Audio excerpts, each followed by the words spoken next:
സ്നേഹം, ദിവ്യസ്നേഹം, സ്നേഹം, ദിവ്യസ്നേഹം. ആദ്യത്തെ വചനം, ദൈവമേ എനിക്ക് ന്യായം പാലിച്ച് തരണമേ, എനിക്ക് ന്യായം പാലിച്ച് തരണമേ, എനിക്ക് ന്യായം ചെയ്യണമേ. എനിക്ക് അന്യായം ഭവിച്ചിരിക്കുന്നു, എനിക്ക് അന്യായം സംഭവിച്ചിരിക്കുന്നു എന്ന് പറയുന്നവരുണ്ടെങ്കിൽ കൈകൾ ഉയർത്തിക്കാട്ടെ. ഞാൻ വിശ്വസിച്ചവർ എന്നോട് അന്യായം കാണിച്ചു, എൻ്റെ പണം തട്ടിയെടുക്കുവാനിടയായി, വിവാഹ വാഗ്ദാനം തന്നിട്ട് പറ്റിച്ചു കടന്നു, എൻ്റെ ഭർത്താവ് എന്നോടൊപ്പം 3 വർഷം താമസിച്ചിട്ട് എനിക്ക് പെൺകുട്ടി ജനിച്ചു എന്ന് പറഞ്ഞിട്ട് എന്നെ വീട്ടിലാക്കിയിട്ട് പോകാനിടയായി, എൻ്റെ അമ്മായിമ്മ എന്നോട് അന്യായം കാണിച്ചു, ഇല്ലാത്ത കാര്യങ്ങൾ എൻ്റെ ഭർത്താവിനോട് പറഞ്ഞിട്ട് ഞങ്ങളുടെ കുടുംബത്തെ തകർത്തു, എൻ്റെ കൂട്ടുകാരൻ എന്നോട് അന്യായം കാണിച്ചു, പാർട്ട്ണർഷിപ്പാണെന്ന് പറഞ്ഞിട്ട് ബിസിനസ് ചെയ്യാനിടയായി, എൻ്റെ കയ്യിലുള്ള പണമെല്ലാം ചിലവഴിപ്പിച്ചിട്ട് എന്നോട് അന്യായം കാണിച്ചു. വന്നപ്പോൾ ഒരാൾക്ക് കുറച്ച് പണം കൊടുക്കുവാനിടയായി, എന്നാൽ അത് തിരിച്ചു തരാതെ എന്നെ പറ്റിച്ചു. ആരും നിന്നെ പറ്റിച്ചിട്ടില്ലേ? അടുത്തത് നോക്കൂ. വഞ്ചനയും അനീതിയുമുള്ള മനുഷ്യങ്കിൽ നിന്ന് എന്നെ വിടുവിക്കുമാറാകണമേ. ഞാൻ വിശ്വസിച്ച വ്യക്തി എന്നോട് കള്ളം പറയാൻ ഇടയായി, എന്നെ വഞ്ചിക്കുവാൻ ഇടയായി, എന്നോട് ദ്രോഹം ചെയ്തു, എനിക്ക് എതിരായി പ്രവർത്തിക്കാനിടയായി. നിങ്ങൾ ഇരുന്ന് ചിന്തിക്കുകയാണെങ്കിൽ ഈ കാലത്ത് അന്യായം പ്രവർത്തിക്കുന്ന ആളുകൾ, അതുപോലെ വഞ്ചിക്കപ്പെട്ട ആളുകൾ, കഷ്ടതയിൽ അകപ്പെട്ട ആളുകൾ, വേറെ ആരോ ചെയ്തതായ കുറ്റത്തിന് ശിക്ഷ അനുഭവിക്കുന്ന ആളുകൾ ഒരുപാട് പേരെ കാണുവാൻ കഴിയും. ഭർത്താവ് മദ്യപാനിയാണ്, വളരെ സുഖമായിരിക്കുന്നു, ഭാര്യ കരഞ്ഞുകൊണ്ടേയിരിക്കുന്നു. ആ ഭർത്താവ് അവളോട് ന്യായമാണോ പ്രവർത്തിക്കുന്നത്, അന്യായമാണോ ചെയ്യുന്നത്? ഭർത്താവ് എന്ന് പറഞ്ഞാൽ ഭരിക്കുന്നവൻ. ഭർത്താവ് എന്താണ് ചെയ്യേണ്ടത്? ഭാര്യയെയും മക്കളെയും ഭരിക്കേണ്ടതാണ്. നീ കഷ്ടപ്പെട്ട് വിയർപ്പൊഴുക്കി സമ്പാദിക്കണമെന്ന് അന്ന് ആദാമിനോട് ദൈവം പറയുവാനിടയായി. അതുകൊണ്ട് ഓരോ പുരുഷനും കഷ്ടപ്പെട്ട് തൻ്റെ കുടുംബത്തെ പുലർത്തേണ്ടതാണ്, സംരക്ഷിക്കേണ്ടതാണ്. ആരെങ്കിലും തൻ്റെ മാതാപിതാക്കളെ സംരക്ഷിക്കുന്നില്ല എങ്കിൽ അവൻ അവിശ്വാസിയേക്കാൾ നശിച്ചവനാണെന്ന് ബൈബിൾ പറയുന്നു. എന്നാൽ ഈ കാലത്ത് എത്രയോ പുരുഷന്മാർ തൻ്റെ ഭാര്യയെയും മക്കളെയും പരിഗണിക്കാതെ ഇരിക്കുന്നു, അവരുടെ കാര്യങ്ങൾ നോക്കി നടത്താതിരിക്കുന്നു, അവർക്ക് വേണ്ടത്ര സംരക്ഷണം നൽകാതിരിക്കുന്നു, അവരുടെ വീട്ടുകാര്യങ്ങൾ നോക്കാതെ ഇരിക്കുന്നു. ഇന്ന് അനേക പുരുഷന്മാർ അങ്ങനെ ഭാര്യയ്ക്ക് അതുപോലെ തൻ്റെ മക്കൾക്ക് അന്യായം ചെയ്യുന്നുണ്ട്. പണം ഉള്ളതുകൊണ്ട് ഹോട്ടലിൽ കഴിച്ചിട്ട് വന്ന് വീട്ടിലെ കറി കൊള്ളില്ല എന്ന് പറഞ്ഞിട്ട് കഴിക്കാതെ കിടന്നുറങ്ങുന്നു. അത് കണ്ട ഭാര്യ പാവം കഴിച്ചില്ലല്ലോ എന്ന് വിചാരിച്ച് അവളും കഴിക്കാതെ കിടക്കുന്നു. അവൻ കഴിച്ചിട്ടാണ് വന്നിരിക്കുന്നത്, ഹോട്ടലിൽ നിന്ന് കഴിച്ചെന്ന് അവൻ പറയുകയില്ല. വയറ് നിറച്ച് ബിരിയാണി കഴിച്ചിട്ടാണ് വന്നത്, എന്നാൽ വീട്ടിൽ വന്നിട്ട് കറി കൊള്ളില്ല എന്ന് പറഞ്ഞിട്ട് കഴിക്കാതെ കിടക്കുന്നു. ഭാര്യ പാവം കഴിച്ചില്ല എന്ന് വിചാരിച്ച് ഭാര്യ സങ്കടത്തോടെ കിടക്കുന്നതായ സമയത്ത് ഇവനാണെങ്കിൽ തിന്നു കുടിച്ച് സുഖമായി കൂർക്കം വലിച്ചുറങ്ങുമ്പോൾ അത് അന്യായമല്ലേ? പുരുഷൻ തൻ്റെ ഭാര്യയെ സ്വന്തം ശരീരത്തെ പോലെ സ്നേഹിക്കണം. ഭാര്യ തൻ്റെ സ്വന്തം ഭർത്താവിന് കീഴടങ്ങിയിരിക്കണം. ഇന്ന് അനേകം സ്ത്രീകൾ ഭർത്താവിനോട് അന്യായം പ്രവർത്തിക്കുന്നുണ്ട്. നിന്റെ ഭർത്താവ് നിന്നെ വിശ്വസിക്കുന്നുണ്ടോ? ഭർത്താവ് നിന്നെ വിശ്വസിച്ച് എല്ലാ കാര്യങ്ങളും നിന്നോട് പറയുവാൻ കഴിയുന്നുണ്ടോ? നിന്റെ ഭർത്താവിന് നിന്നെ വിശ്വസിച്ചിട്ട് തൻ്റെ പെട്ടിയുടെ താക്കോൽ നിനക്ക് ഏൽപ്പിക്കാൻ കഴിയുന്നുണ്ടോ? ആ പണപ്പെട്ടിയുടെ താക്കോൽ ഏൽപ്പിക്കാൻ കഴിയുന്നുണ്ടോ? അങ്ങനെ ഏൽപ്പിക്കുവാൻ കഴിയുന്നുണ്ടെങ്കിൽ അത് നിന്റെ മഹത്വമാണോ അവൻ്റെ മഹത്വമാണോ? അവൻ്റെ മഹത്വമല്ല, നിന്റെ മഹത്വമാണ്. എന്താണ്? നീ അതിൽ നിന്ന് അടിച്ചു മാറ്റുകയാണെന്ന് വിചാരിക്കുക. അതറിഞ്ഞിട്ട് ഒരു ദിവസം അവൻ എന്ത് ചെയ്യും? അത് നിന്റെ കയ്യിൽ നിന്ന് തിരിച്ചു വാങ്ങും. അല്പത്തിൽ വിശ്വസ്തനായ അധികത്തിൽ വിചാരകനാക്കും. ഈ കാലത്ത് എവിടെ നോക്കിയാലും വാസ്തവത്തിൽ അന്യായം വളർന്നുകൊണ്ടേയിരിക്കുകയാണ്. കുട്ടികൾ മാതാപിതാക്കളെ വഞ്ചിക്കുന്നു, മാതാപിതാക്കൾ കുട്ടികളെ വഞ്ചിക്കുന്നു. കോളേജിൽ പോവുകയാണെന്ന് പറഞ്ഞിട്ട് വെളിയിൽ പോയിട്ട് കോളേജിൽ പോലും പോകാതെ റോഡിൽ കറങ്ങി നടക്കുന്ന എത്രയോ കുട്ടികളുണ്ട്. നമ്മുടെ ഇതുപോലത്തെ നാട്ടിൻ പ്രദേശങ്ങളിൽ കൃഷിപ്പണികളൊക്കെ ചെയ്തിട്ട്, അല്ലെങ്കിൽ മത്സ്യവ്യാപാരമൊക്കെ ചെയ്തിട്ട്, അല്ലെങ്കിൽ കൂലിപ്പണികൾ ചെയ്തിട്ട്, അല്ലെങ്കിൽ മറ്റു തരത്തിൽ എന്തെങ്കിലും ബിസിനസ് ചെയ്ത് കഷ്ടപ്പെട്ടിട്ട് എൻ്റെ കുട്ടികളെ നല്ലവണ്ണം പഠിക്കണം, ഞങ്ങളെപ്പോലെ അവർ കഷ്ടപ്പെടാൻ പാടില്ല, ദൂരദേശങ്ങളിലേക്ക് അയച്ചിട്ട് കോളേജിലേക്കുള്ള ഫീസ് കൊടുത്ത് എല്ലാ മാസവും അവർക്ക് പോക്കറ്റ് മണിയായി ചിലവിന് കൊടുത്ത് പോകുമ്പോൾ അവരെന്താണ് ചെയ്യുന്നത്? സിനിമ കാണാൻ വേണ്ടി കറങ്ങി സ്നേഹബന്ധത്തിലെല്ലാം പെട്ട് പഠിക്കാതെ നടക്കുന്ന യൗവനക്കാരായ മക്കൾ. മാതാപിതാക്കൾക്ക് ആ വിഷയം അറിയുന്നതായ സമയത്ത്, എടാ 3 വർഷം നീ പഠിക്കുവാണെന്നല്ലേ പറഞ്ഞ, നീ എന്തു ചെയ്യുകയായിരുന്നു അവിടെ? അയച്ചു കൊടുത്ത പണമെല്ലാം ദൂർത്തടിക്കുവാൻ ഇടയായി. അങ്ങനെ കോളേജിൽ പോകാതെ പാസ്സാകാതിരിക്കുന്ന സമയത്ത് ആ പയ്യൻ എന്താണ് ചെയ്യുന്നത്? മാതാപിതാക്കളെ വഞ്ചിച്ച് മാതാപിതാക്കളെ പറ്റിക്കുകയാണ്. അതുപോലെ തന്നെ അവൻ വഞ്ചിക്കുകയാണ്, നാശം വിതയ്ക്കുകയാണ്.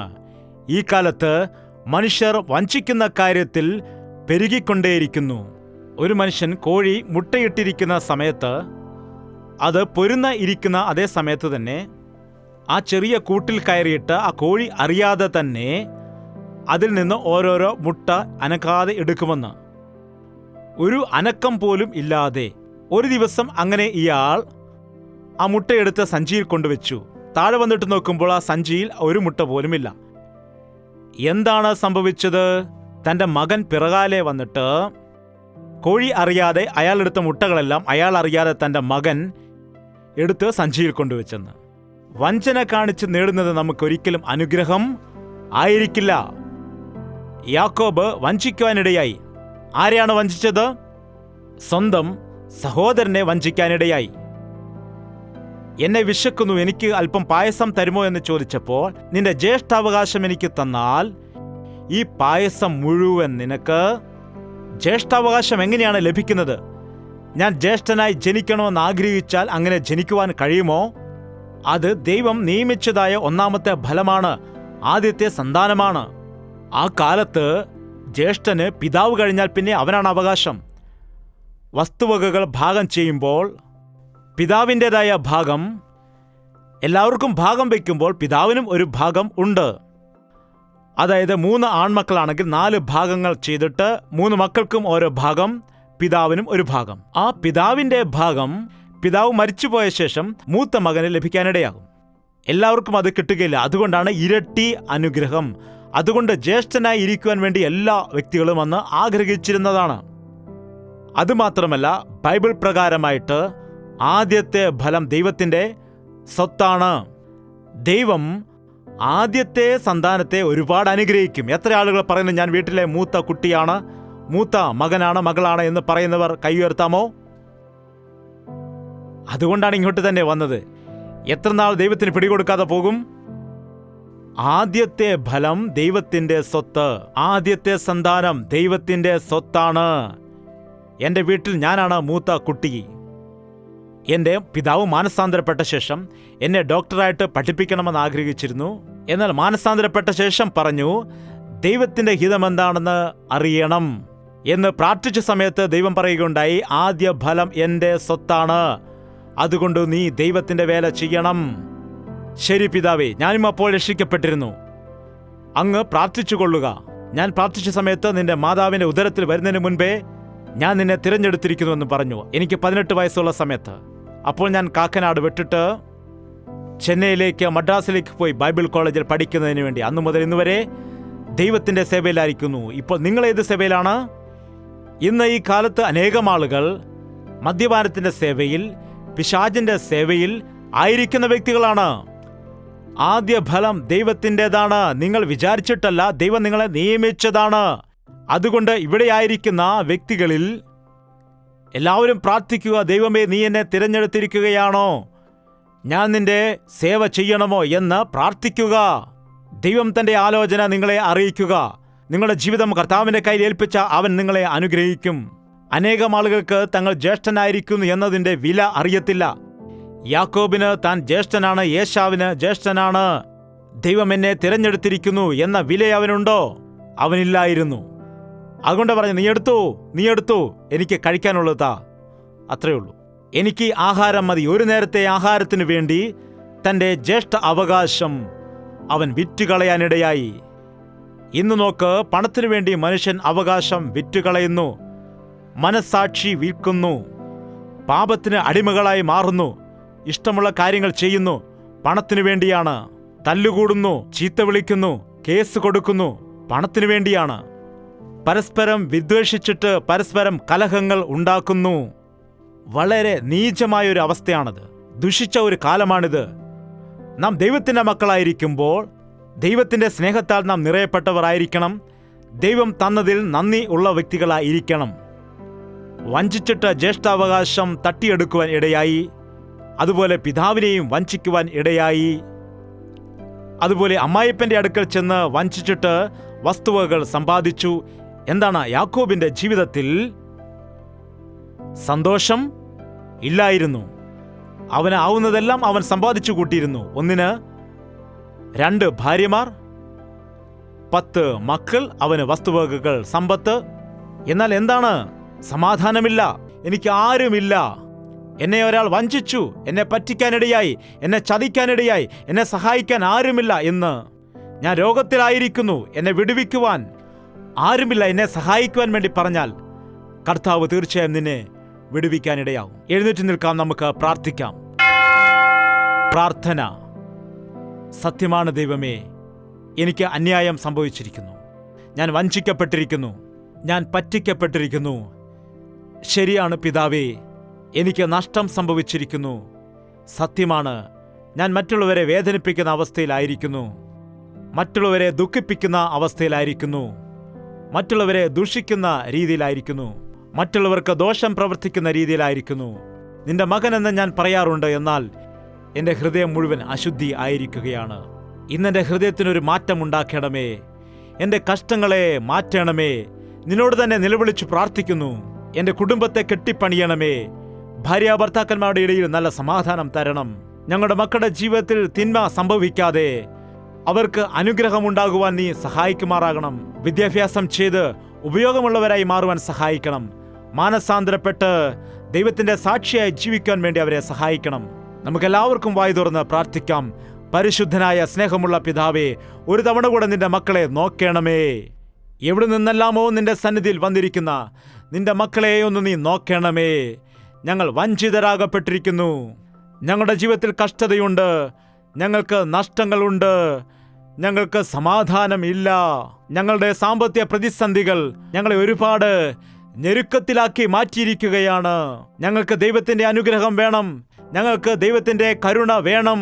ഇന്നു മുതൽ ഞാൻ നിങ്ങളെ അനുഗ്രഹിക്കുമെന്നുള്ള വാഗ്ദത്തത്താൽ നിറയ്ക്കണമേ. നിന്റെ സന്നിധിയിലായിരിക്കുന്ന എല്ലാ വ്യക്തികളും ഇന്നു മുതൽ അനുഗ്രഹത്തോടെ കടന്നു പോകുവാൻ നീ സഹായിക്കുമാറാകണമേ ദൈവമേ.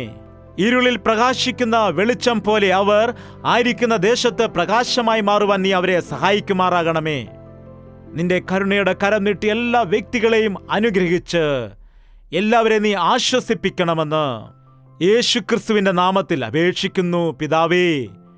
ആമേൻ. പിതാവായ ദൈവത്തിന്റെ സ്നേഹവും പുത്രനായ യേശുക്രിസ്തുവിന്റെ കൃപയും ആശ്വസിപ്പിച്ച് വഴി നടത്തുന്ന പരിശുദ്ധാത്മാവിന്റെ കൂട്ടായ്മയും സഹവാസവും കൂടി വന്നിരിക്കുന്ന എല്ലാ വ്യക്തിയുടെ മേൽ ഇന്നു മുതൽ എന്നേക്കും കൂടെയിരിക്കുമാറാകട്ടെ. ആമേൻ, ആമേൻ, ആമേൻ.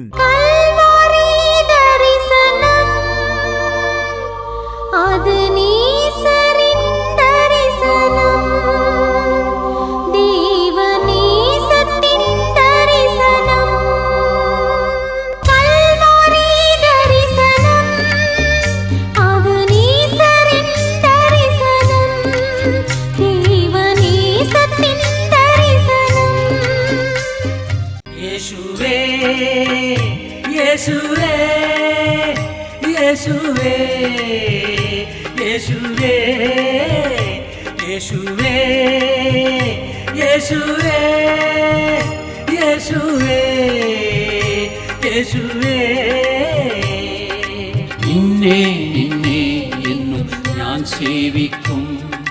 നീ മാത്രം രാജാവെന്നും. നിന്നെ നിന്നെ എന്നും ഞാൻ സേവിക്കും. നീ മാത്രം രാജാവെന്നും.